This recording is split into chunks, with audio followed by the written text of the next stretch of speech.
একটা জিনিস এখন ওয়াশিংটনে খুব চলছে যে আমেরিকান সেনেটর এবং কংগ্রেসম্যানরা ট্রাম্পের এগেনস্টে 25th আর্টিকেল, আমেরিকান কনস্টিটিউশনের 25th আর্টিকেল ইনভোক করবেন কিনা। তো আমেরিকান কনস্টিটিউশন পৃথিবীর সবচেয়ে দুর্দান্ত জিনিস। এখানে একটা প্রভিশন আছে যে যদি সেনেটর এবং কংগ্রেসম্যানদের মনে হয় যে তাদের প্রেসিডেন্ট পাগল হয়ে গেছে, আই রিপিট দ্য ওয়ার্ড, তাদের প্রেসিডেন্ট পাগল হয়ে গেছে, তা তো পাগল তো বলে না, বলে যে কগনিটিভ ডিসেবিলিটি হয়ে গেছে, তাহলে 25th অ্যামেন্ডমেন্ট ডেকে সেই প্রেসিডেন্টকে সরিয়ে দেওয়া হয়। একটাই প্রবলেম আছে, সেক্ষেত্রে বাই ডিফল্ট ভাইস প্রেসিডেন্ট ক্ষমতা দখল পাবে আর কি।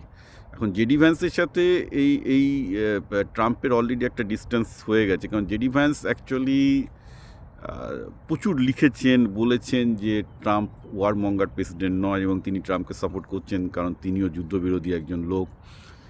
এবং ম্যাগা বেস, অ্যাকচুয়ালি একটু ইতিহাসটা জানা দরকার। ট্রাম্পের যে সাপোর্টার সেটা কিন্তু ট্র্যাডিশনাল রিপাবলিকান সাপোর্টার না। ট্র্যাডিশনাল রিপাবলিকান সাপোর্টাররা অয়েল ইন্ডাস্ট্রি এবং যুদ্ধ ইন্ডাস্ট্রি, তারা ট্রাম্পের এই যুদ্ধটা পছন্দ করছে।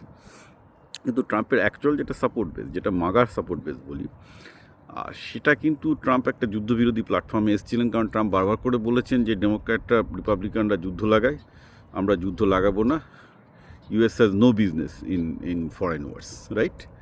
তো ধরুন মেগান কেলি একজন ইউএসের ভালো পডকাস্টার এবং কনজারভেটিভ পডকাস্টার, ট্রাম্প সাপোর্টার। তারপর টাকা কার্লসম্যান, যিনি আরেকজন ট্রাম্প সাপোর্টার, এরা কিন্তু সবাই এখন এই যুদ্ধের বিরুদ্ধে চলে গেছে, বলে আরে ইসরায়েলের যুদ্ধ আমরা কেন লড়তে যাব। কারণ মেগান কেলি তো প্রকাশ্যে মাগাবেসকে এখন এক্সাইট করছে। শুধু তাই নয়, মানে অসংখ্য মাগাবেসের মধ্যে অসংখ্য ইনফ্লুয়েন্সার আছেন যারা এই যুদ্ধের বিরুদ্ধে যাচ্ছেন। তাদের বক্তব্য হচ্ছে, ভাই ইসরায়েলে ওয়ার কেন আমরা লড়তে যাবো, আমরা এসেছিলাম একটা প্ল্যাটফর্মে যে আমরা যুদ্ধ চাই, শান্তি চাই।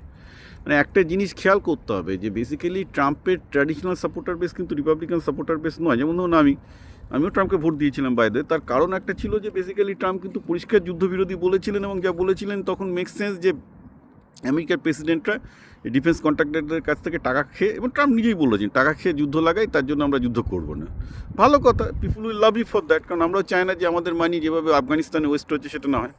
কিন্তু দেখা যাচ্ছে এখন ট্রাম্পই যুদ্ধে জড়িয়ে পড়েছেন এখন। আর পিট হেগসেট তার যে ওয়ার সেক্রেটারি নিয়েছে সেটা তো আর একটা উল্লুক, সে মানে একজন উগ্রপন্থী খ্রিস্টান। সে বেসিক্যালি বকে চলেছে যে এখন এটা ক্রুসেড হবে আর কি।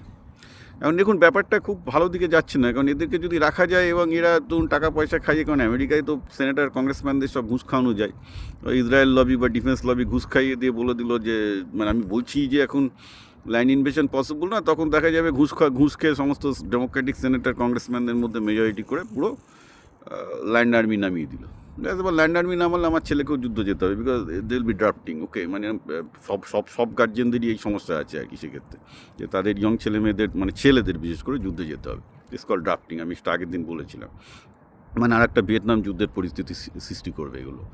তো এর বিরুদ্ধে কী করতে পারে, কংগ্রেস এবং সেনেট বলছে যে তারা 25th আর্টিকেল কল করবে, তারা প্রমাণ করার চেষ্টা করবে যে ট্রাম্পের কগনিটিভ এবিলিটি কমে গেছে। অর্থাৎ এই 25th অ্যামেন্ডমেন্ট বলে যে, তো 25th আর্টিকেল বলে যে যদি দেখা যায় যে আমেরিকান প্রেসিডেন্ট পাগলের মতো ব্যবহার করছে, তাহলে কংগ্রেস এবং সেনেট প্রেসিডেন্টকে সরিয়ে ভাইস প্রেসিডেন্টকে প্রেসিডেন্ট করতে পারে। এটা এখন বেশ কোনো কল্পনা থিওরি নয়, মানে রীতিমতো আমেরিকান মিডিয়াতে সেনেটার কংগ্রেসম্যানরা এবং ডেমোক্রেটিক কংগ্রেসম্যান সেনেটাররা রিপাবলিকান কংগ্রেসম্যান সেনেটারদের মধ্যে যারা যুদ্ধবিরোধী তাদেরকে বলছেন এই পাগলটাকে থামাতে হবে। পাগলটাকে থামানোর একটা উপায় 25th আর্টিকেল নিয়ে বলো যে এই লোকটা পাগল হয়ে গেছে, তাই একে সরিয়ে দেয়। ভাইস প্রেসিডেন্ট জেডি ভ্যান্সকে নিয়ে আসলে, জেডি ভ্যান্সের সাথে ট্রাম্পের যেমন সিমিলারিটিও আছে, কিন্তু যুদ্ধের ব্যাপারে জেডি ভ্যান্সকে এখন ট্রাম্প সাইডলাইন করে দিয়েছে, কারণ জেডি ভ্যান্স যুদ্ধের ব্যাপারে খুব একটা উৎসাহী ছিলেন না, কারণ তার মুখ পুড়ছে, কারণ তিনি তার বইতে লিখেছেন, তার অনেক ভিডিও করেছেন যেগুলো কমপ্লিটলি যুদ্ধবিরোধী, এবং তার জন্য তার কথায় বিশ্বাস করে অনেকে এদেরকে ভোট দিয়েছিল, যে ভেবেছিল যে ট্রাম্প এবং ভ্যান্স যুদ্ধবিরোধী একটা প্রেসিডেন্সি আনবে, যেটা ইউএসের জন্য খুব ভালো হতো। তো দেখা যাচ্ছে এরা এখন প্রবলভাবে যুদ্ধ করছে। তো ন্যাচারালি দেখা যাক, এটা একটা মানে যদি এই 25th আর্টিকেল আনে, ট্রাম্প অন্তত জানবে যে যে basically things are not going well. কারণ অবভিয়াসলি আমেরিকাতে এখন সবাই চিন্তিত যুদ্ধটা যাচ্ছে কোথায়। যদি হতো যে আমি ভেবেছিলাম যে প্রথমে 2-3 দিনের যুদ্ধ হবে, ইরানকে মোটামুটি বোম টোম ফেলে ডিক্যাপিটেট করে দিয়েছে, ওপরে নেতৃত্ব একটা মিটমাট হয়ে যাবে, যা বাবা তোরা ইরান নিজেরা শাসন কর, কিন্তু আমাদের কথা শুনে চল, সেসব হওয়ার কোনো লক্ষ্য নেই। এটা এখন একটা অল আউট, কারণ আপনি লড়ছেন কাদের সাথে, ফ্যানাটিকদের সাথে, এবং আরও বিপদ যেটা বলছে, আমাদের ওয়ার্ড সেক্রেটারি নিজেও ফ্যানাটিক এখন এই মুহূর্তে। তো এইটা তো একটা ফ্যানাটিক বনাম ফ্যানাটিকের যুদ্ধ, এবং তার মানে ইসরায়েল এখন পুরো ফ্যানাটিকদের দখলে চলে গেছে। এই তিনটে ফ্যানাটিক দেশ যদি এরভাবে যুদ্ধ করতে যায়, তো আমাদের ছেলেমেয়েরা মারা পড়বে। মানে খুব সাংঘাতিক দিকে এগোচ্ছে জিনিসটা।